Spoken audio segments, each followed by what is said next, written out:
Hello students, I am doctor Neelam Sharma और आशा करती हूँ कि आप लोग सही होंगे। तो आज के सेशन में कल हमने कराया था आपको students Flanders interaction analysis system. तो उसी सीरीज में आगे बढ़ते हुए आज हम करा रहे हैं interaction matrix, Flanders interaction matrix table.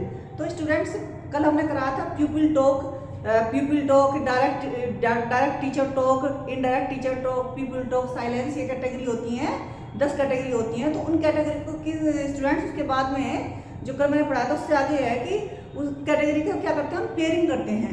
Pairing कैसे करते हैं, जैसे कि 10 नंबर कैटेगरी दे दी बच्चे को हमने, 2 नंबर कैटेगरी दे दी, फिर 2 दी, फिर 4 दी।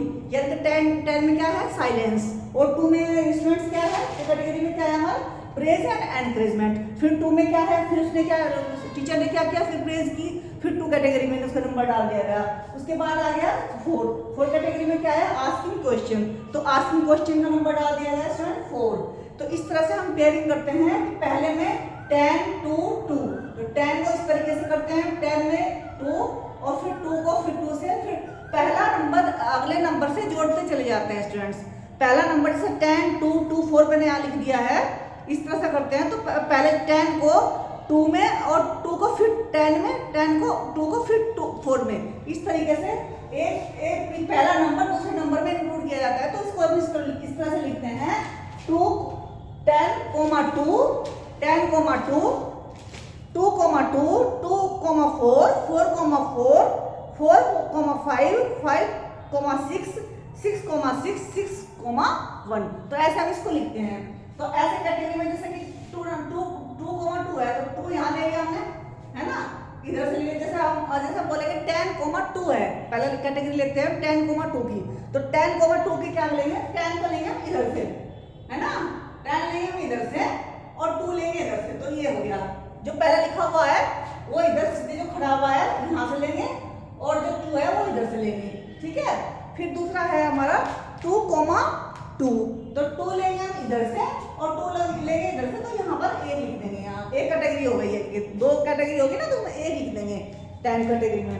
फिर हो गई हमारी 2 4, 2 कहाँ से लेंगे हम, 2 इधर से लेंगे और 4 इधर से लेंगे, तो एक कैटेगरी एक नंबर यहाँ दे दिया हमने, ठीक है।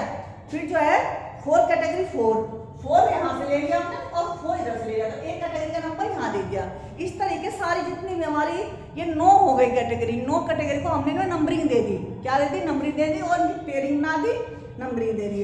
अब इसके बाद क्या होता है स्टूडेंट्स, इसके बाद हम क्या करते हैं, इनका इंटरप्रिटेशन ऑफ, क्या करते हैं, इंटरप्रिटेशन ऑफ, ये जो क्या है 10x10 मैट्रिक्स है ना, तो इसका इंटरप्रिटेशन करता है। अब इंटरप्रिटेशन कैसे करेंगे कि हम टीचर टॉक कितनी हुई, 7 है ना टीचर टॉक, फिर बाद में पीपल टॉक है, ये साइलेंस है, तो जो 7 है ये टीचर टॉक में 7 ले ली हमने, 7। और 7 कैसे लेंगे, क्योंकि इनको फिर हम करेंगे प्लस, इधर से प्लस करेंगे और इधर से प्लस करेंगे, तो इधर से प्लस करेंगे, इधर से प्लस करने पर इधर से प्लस करने पर टोटल इनका एक जैसा आता है, 16 आया स्टूडेंट, इधर से भी 16 आया और इधर से भी 16 आया, तो दोनों तरफ से हम 16 आ गया, यहाँ लिख दिया हमने टोटल 16 हो गए, है ना। तो अब हम इनको क्या करते हैं, इंटरप्रिटेशन निकालेंगे इनका, तो इनको जोड़ेंगे, 7 कैटेगरी हो गई ना ये हमारी, 7 कैटेगरी कहाँ तक, यहाँ तक हो गई हमारी, 1 2 0 2 1 + 2 + 0 + 2 + 4 + 2 + 1, तो ये कितनी हो गई, हमने ली 7 कैटेगरी तो ये भी है, लेकिन हमने यहाँ तक ली कैटेगरी। तो इनको हम लिख लेंगे 1 + 2 + 0 + 2 + 4 + 2 + 1, ये टीचर टॉक, ये क्या होगा स्टूडेंट, टीचर टॉक। तो इनको ये हमने लिख दिया, इनको जोड़ लेंगे, जोड़कर टोटल हो जाता है इनका 12, टोटल कितना होता है स्टूडेंट का, 12 हो जाता है। और इनके लिए इनके नीचे क्या लिखेंगे, बटे 16, तो 16 क्या है, 16 यहाँ तक हो गई, कुल 16 कुल कैटेगरी हो गई यहाँ तक का। तो हमने 10 कैटेगरी कुल हुई है, और कुल थी 16, लेकिन 10 हमने लिए हैं। वो पीपल टॉक हम निकालना है, टीचर टॉक, तो कितना हो गया, फिर हमने निकाला 12/16 गुना 100, इंटू 100 भी करना होता है, क्योंकि डेसिमल में निकालना है ना थोड़ा मुश्किल होता है, तो इंटू 16। तो अब कैसे आएगा, इनको हम काट देंगे, 12 को 16 से काटेंगे, कितना मिलेगा, 0.75 आता है। तो इसका आंसर जो है कितना आता है इसका स्टूडेंट, हम 12 जब ये देख लिया आपने स्टूडेंट, अब जो है इनकी हम निकालेंगे, अब क्या निकालेंगे इसको, तो देख लिया आपने मैट्रिक्स को। अब इसमें से इसको हम क्या करेंगे, इंटरप्रिटेशन निकालेंगे ना हम। तो जैसे इंटरप्रिटेशन, जैसे टीचर टॉक निकालना है, जैसे टीचर टोक निकालना है हमें, तो कैसे निकालेंगे हम? 1 + 2 + 0 + 2 + 4 + 2 + 1 = 12। और कितनी पूरी कितनी थी? 16 टोटल थी हमारी 16। तो इनके बट्टे कर देंगे 16 × 100। तो ये काटेंगे जब कितने बन गए? 0.75। अब इसको कर देंगे इसमें गुना, तो ये हो जाएंगे 75। इससे करने के बाद में 100 से गुना करने के बाद में 75 इसका निकल जाएगा। तो ये कितने क्या हो गए? टीचर टॉक हो गए कितनी? तो इसका मतलब क्या है कि टीचर जो है 75 निकलने का मतलब है टीचर जो है ज्यादा एक्टिव था क्लास में।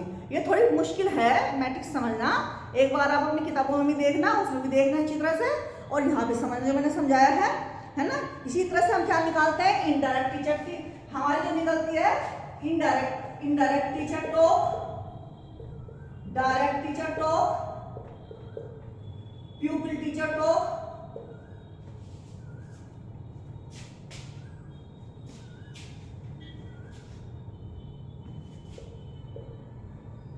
प्यूपिल टीचर टॉक है, और साइलेंस। ये सारी टीचर टॉक हमारी इस तरीके से हम निकालते हैं, इनको प्लस करके इस तरीके से इनको हम स्टूडेंट निकालते हैं। तो अब ये बताइए, अब आप सोच रहे होंगे कि हमें इसकी इंट्रोडक्शन मैट्रिक्स टेबल की हमें आवश्यकता क्यों पड़ी? तो इसकी जो आवश्यकता पड़ी हमें क्यों पड़ी हो इसकी आवश्यकता, है ना? तो इसकी आवश्यकता ऐसे पड़ी कि कक्षा में शिक्षक का व्यवहार कैसा है, छात्र कितने सक्रिय हैं, शिक्षक कितना व कैसा प्रोत्साहन छात्रों को देते हैं। तो ये सब देखने के लिए हमें इसकी आवश्यकता पड़ी, किसकी? अंतःक्रिया मैट्रिक्स की रचना करने की आवश्यकता हुई इसकी। छात्र व शिक्षक के व्यवहारों में क्या कमियां हैं, उन्हें कैसे सुधारा जा सकता है, कक्षा शिक्षण समग्र रूप से कैसा है, सारा जो पूरा टीचर जो कक्षा का जो वातावरण है वो कैसा है, सारा पूरे रूप में। अब गुण क्या है इसके? ये गुण है वस्तुनिष्ठ, क्योंकि बहुत सिस्टमेटिक तरीके से बनाया गया है इंटरेक्शन टेबल, है ना। इंटरेक्टिव मैट्रिक्स टेबल बहुत ही सिस्टमेटिक वे में बनाया गया है। आपने देखा ना कितनी अच्छी तरह से कॉलम्स वगैरह बनाए गए, इसमें सब बनाया गया है इसको, है ना। तो वस्तुनिष्ठ और विश्वसनीय ढंग से अध्ययन करते हैं। शिक्षक द्वारा अपने व्यवहार में अंतर लाया जा सकता है। शिक्षक का मूल्यांकन किया जा सकता है कि जब जो ऑब्जर्वर देखता है तो टीचर को पढ़ाते हुए देखता है तो उनका ऑब्जर्वेशन बहुत अच्छे से करता है। प्रवाह, टीचर का पढ़ाने का फ्लुएंसी और उसका प्रारूप और उसको पढ़ाने का तरीका और उसकी फ्लुएंसी दोनों ही देख सकते हैं इसमें। लेकिन इसमें साथ साथ कुछ सीमाएं भी हैं, और सीमाएं क्या हैं? इसमें है कि केवल हम शाब्दिक व्यवहार, फ्लैंडर्स के इंटरेक्शन टेस्ट में एनालिसिस सिस्टम में हम क्या कर सकते हैं? शाब्दिक व्यवहार का ही अध्ययन कर सकते हैं। दूसरा यह कि कक्षा में होने वाले व्यवहारों का केवल 10 श्रेणियों में ही अध्ययन किया जा सकता है ना। ज्यादा घटाई और बढ़ाई नहीं जा सकती है। इसमें अध्ययन कथन पर अधिक ध्यान दिया जाता है, छात्र कथन पर कम। आपको मालूम है टीचर टॉक कहीं 7 है कैटेगरी, पीपल केवल 2 ही कैटेगरी में है ना, तो इसलिए कम है। इसका निरीक्षण करने के लिए प्रशिक्षित व्यक्तियों की आवश्यकता होती है। मैट्रिक्स बनानी आनी चाहिए, उसके बाद ही ऑब्जर्वर ऑब्जर्वेशन कर सकता है, तो उस पर पारंगत होना चाहिए, मैट्रिक्स को बनाने में पारंगत होना चाहिए। छात्र व शिक्षक की प्रतिक्रियाओं का कोई अंकन इसमें शामिल नहीं है।